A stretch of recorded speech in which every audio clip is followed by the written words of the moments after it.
Coming from College Station, a lot of players from A&M didn't know what to expect out here in El Paso, and I'd just like to say that we were really impressed on how y'all handle things out here. And if things don't work out where we don't go back to the Cotton Bowl, I think our players would love here. So thanks.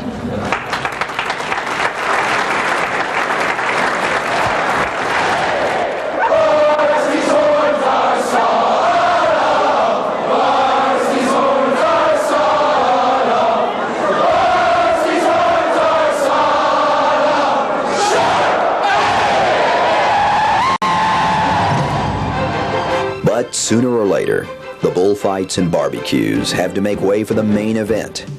And on this Saturday afternoon, December 30th, 1989, the Texas Aggies would take the field for the decade's final game.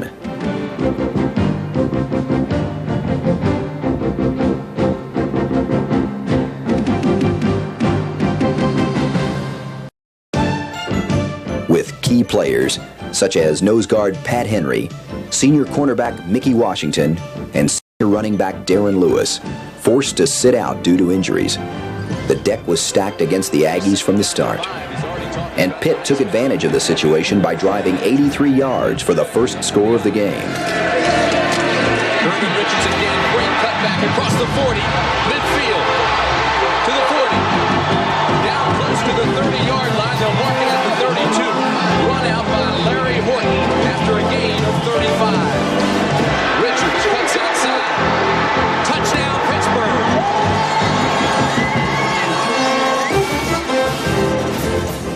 But the Aggies had no intention of letting this one get out of hand. High snap, and it's blocked. Blocked by Derek Frazier.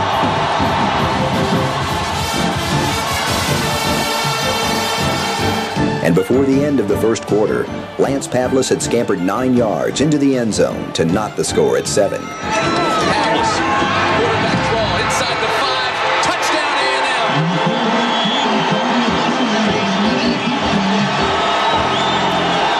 Pavlis is shaken up.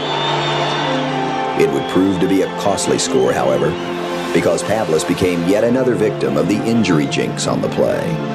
And A&M suddenly found itself with yet another experienced veteran on the bench. Makes a nice run here. Good little setup on the play. Dives into that end zone. Number 31, Dan Crosby, got a pretty good shot on his right shoulder, and then he landed again on that right shoulder in the end zone. Nonetheless, the seesaw battle continued into the second period as the Panthers and the Aggies traded field goals. And it looked as if the first half would end in a deadlock until Pitt quarterback Alex Van Pelt connected with wide receiver Orlando Truitt for a 59-yard gain to the A&M 11-yard line. Second down and 7. Van Pelt throws deep, has a man open, breaks a tackle. It's Truitt at the 30. Truitt at the 25. Truitt at the 10-yard line before he's finally taken down. Suddenly, the delicate balance was upset. And 3 plays later, it was Van Pelt again, this time finding Ron Redmond in the end zone for the go-ahead score just before intermission. A&M's coming. Redmond touchdown. Ronald Redmond. Down 17-10, the Aggies needed to change the momentum. But instead it was Pitt, again mounting an impressive drive and scoring once more to take a commanding 24-10 lead. Touchdown, Pittsburgh.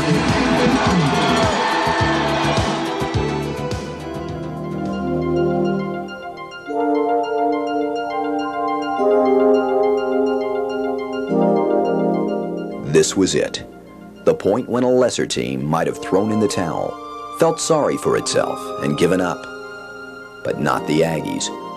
They believed in themselves, in their coach, and in giving it everything you've got as long as a second remains on the clock. And that belief was the spark that fueled one of the great comebacks of the year.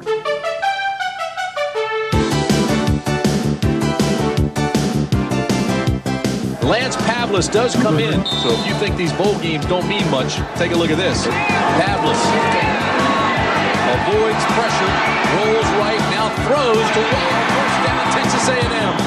First, it was Pavlis, gamely returning to action and leading a 6-play, 77-yard drive that cut the margin to 24-16 in less than 3 minutes. Great courage by Lance Pavlis to come out when your ribs are hurt. It hurts just to lift your arm up. And here's a young man playing the quarterback position where he's got to throw the football with that kind of pain. This is McAfee. He's got a hole inside the 20, the 5. Touchdown, Texas A&M.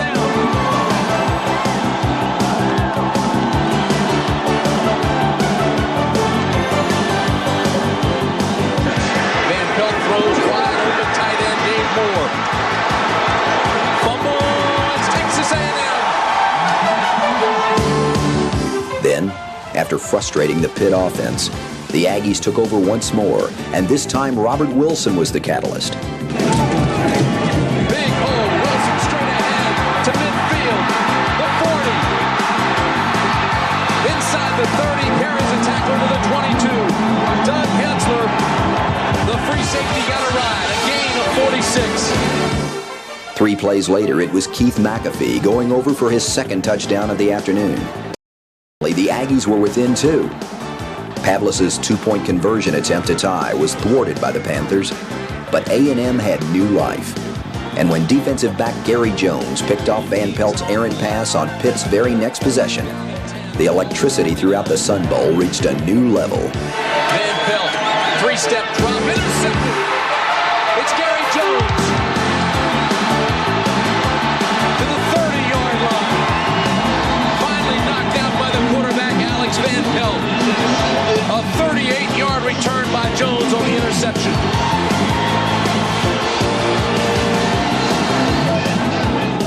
It didn't take long for the Aggies to capitalize on this opportunity either.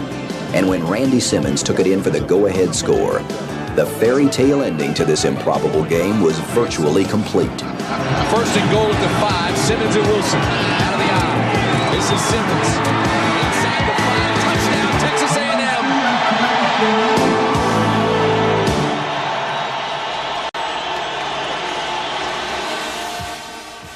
Less than 10 minutes now remained, and as each passing second slipped away, the Aggies drew closer to the prize, until it seemed as if it would take a miracle to defeat them.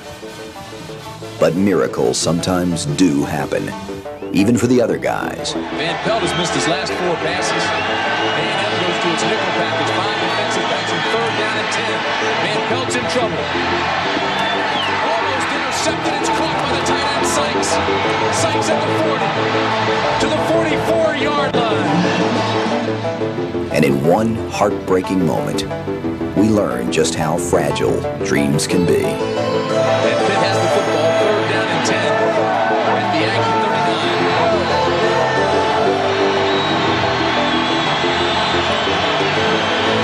Van Pelt going for it all. It's caught. Touchdown, 2.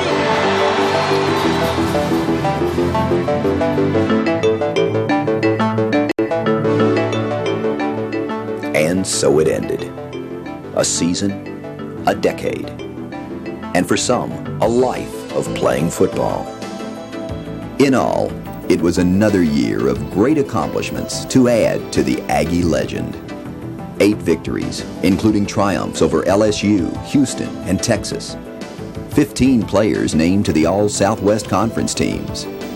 8 All-Americans. 7 players chosen for the postseason Hula Bowl and Senior Bowl All-Star games. And through it all, the satisfaction of knowing it had all been accomplished the right way, with class, style, and integrity. The Aggie way. The painful memories will always be there too, because they too were a part of this wild and wonderful year. But those memories have their place as well, because without them, it would be easy to forget that the game of football is a reflection of real life, and that how we deal with adversity is just as important as how we achieve success. 1989 was a launching pad for Coach Slocum and the Aggies, a launching pad that will propel this team to even greater accomplishments in the future.